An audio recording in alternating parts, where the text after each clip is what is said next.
The Holy Gospel according to St. John, the 18th chapter. Glory to you, O Lord.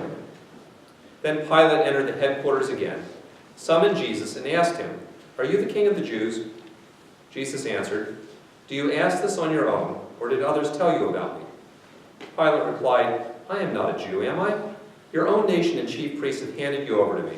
What have you done?" Jesus answered, "My kingdom is not from this world. If my kingdom were from this world, my followers would be fighting to keep me from being handed over to the Jews. But as it is, my kingdom is not from here." Pilate asked him, "So you are a king?" Jesus answered, "You say that I am a king. For this I was born, and for this I came into the world, to testify to the truth. Everyone who belongs to the truth listens to my voice." Pilate asked him, "What is truth?" The Gospel of the Lord. So as many of you know, I am not a morning person. And I tend to be a little bit grumpy and irritable early in the morning before I have enough coffee in my system. But in my old age, I have also become really irritable whenever somebody tries to triangulate me into their fight with somebody else. You know, that's when somebody decides that they should come up to you and say, "You need to go tell that other person that I'm right and they're wrong." That also is really irritating. And these two personal irritations have always conditioned how I have read the interaction between Pontius Pilate and Jesus. It is not quite clear from this morning's reading, but the setup to this piece of the Passion narrative is that Pilate has been awakened very early in the morning by the Jewish religious authorities who insist on triangulating him in their dispute with Jesus. They have arrested Jesus, they have been questioning him all night long, and they come very early, which means not at 8:30 when Pilate is just getting to the office and trying to get his cup of coffee. That means at like 4 o'clock in the morning. They wake him up, and they insist that he come out and speak to them on the steps, because they don't want to go inside the building, because they'll be defiled and can't eat the Passover that way. So I always picture this as Pilate's walking out in his bathrobe, thinking to himself, you know, I'm only in Jerusalem for the Passover, and only to make sure that no problems arise and get out of hand. Already, at 4 o'clock in the morning, this stuff is beginning. What is going on here? And you can just see, I can see, how Pilate is getting more and more irritable as he has to run back and forth between talking to the religious authorities and then talking to Jesus. So finally, he comes back and he says to Jesus, "Look, your own leaders have handed you over to me. What have you done, dude? You must have done something." He's tired. He's irritable. And then Jesus starts to speak to him about truth and how Jesus has come to testify to the truth and how everybody who belongs to the truth listens to his voice. And to this, Pilate retorts, "What is truth? What is truth?" It's an interesting question. And it's an interesting question because I'm not quite sure what Pilate means by it. It's possible that Pilate's question is an honest query about the nature of truth. You know, how can I know what's real and what's fake? What are the actual facts here? What's really true? Because after all, Pilate figures that maybe, this is possible, maybe Pilate figures that if he could just figure out what the actual facts are, he could resolve this whole thing and go back to bed. Maybe. What is truth? It's also possible that that line, "What is truth?" is simply a cynical sneer. What's truth? Is there anything that's really true? Isn't what one person calls true just an opinion or a perspective? After all, there were lots of truths in the Roman Empire, and Pilate was probably too tired and too irritable to want to get dragged into another philosophical dispute, especially a religious philosophical dispute, about a religion he knew really nothing about. So he sneers, "What is truth?" It's also possible that what is truth is actually a rhetorical question, and it speaks to a simple statement of political reality. What does it matter what truth is anyway?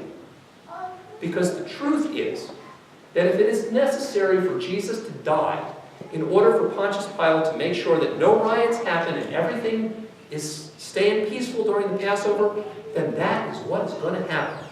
That is the hard truth. And it doesn't matter at all to Pilate whether this king or Messiah stuff is factually true or not. That could be what he means by truth. So which is it? Which question is Pilate asking about truth?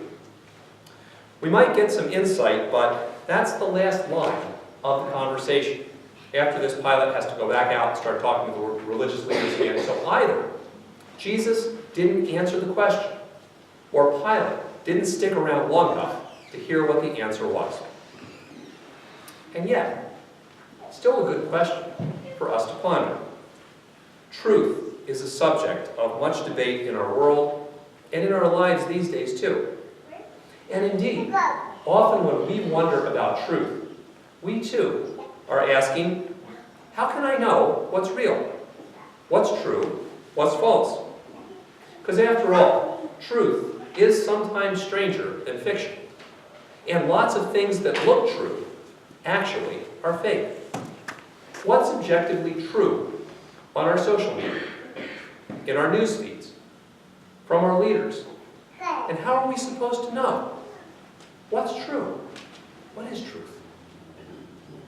When we wonder about truth, sometimes we also wonder, is there really anything that is objectively true? Or is it all just perspective and opinion?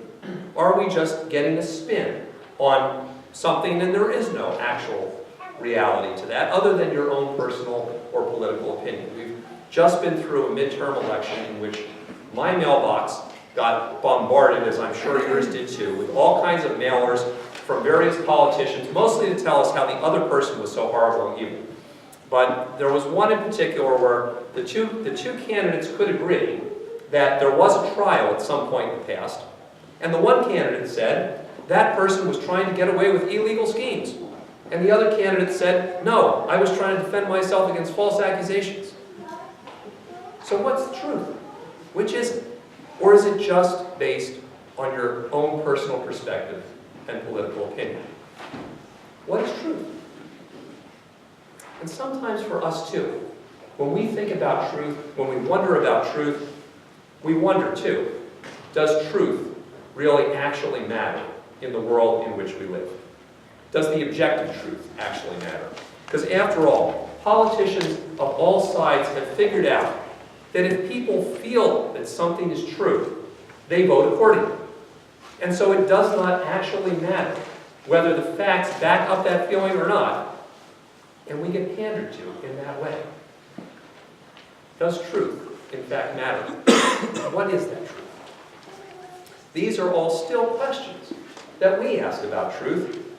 And while Jesus may or may not have answered this question when Pilate asked it, Jesus did, in fact, answer it. Back a couple of chapters in John's Gospel, Jesus identifies himself as the truth. He says, I am the way, and the truth, and the life. And this would simply be pious drivel, and insane pious drivel at that, were it not for what happens after today's discussion about the truth. Because regardless of whether Pilate knows what the truth is, or if he thinks there is such a thing as truth, or if he even cares, he has Jesus crucified. And Jesus dies. And Jesus is buried. And that should be the end of this discussion about truth. But then Jesus rises from the dead, and his disciples experience his living presence. And that changes what they understand about all this truth talk. Because in the experience of the resurrection, the disciples find out that truth is an objective reality. And yet truth is not an idea or a concept, but life itself. It's God's life. It's the power of life that comes back in Jesus, and it means that Jesus' talk about life and God's love and God's forgiveness isn't just an idea or a concept, but a living thing that they experience in having this relationship with Jesus. Truth is found not in facts, or feelings, but in an actual living relationship with the very life of God. And if that's the case, then truth is not an argument to be won, but an experience to be lived. You know, in John's Gospel and in the writings, the Johannine writings, there is very little attempt to try to prove that Jesus rose from the dead. In fact, you know, to try to win the argument that this unbelievable thing, that a guy would actually rise from the dead, actually happened. There is simply the witness that we have seen it, felt it, lived it, experienced it, and we share that with you. That's what truth is about. It's not about winning the argument. It's about sharing that relationship.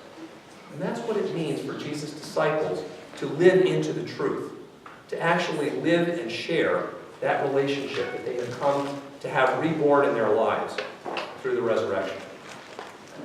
And that means that truth, finally in the end, does matter.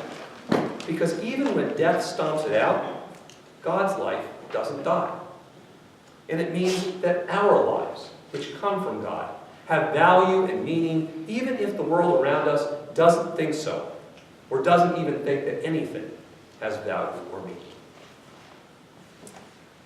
Well, there are actually many ideas about truth in the world today, but from a Christian perspective, truth is fundamentally not an idea or a concept or even an objective fact.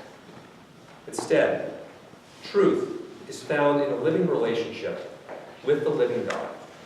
And that's why Jesus calls us not simply to know the truth, which is what he does earlier, but to actually belong to the truth, which is what he says in today's reading. He says, everybody who belongs to the truth listens to my voice, but that means that truth is something to which we belong, not something which we argue with one another about. And that means that when we belong to the truth that is the life of God, we live into the objective reality of God's love and forgiveness.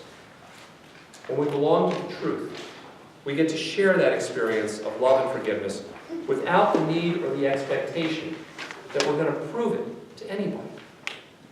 And when we belong to the truth, it finally means that we do not own the truth. The truth owns us. And it's that truth that we rest in, because that's the truth that promises us life everlasting.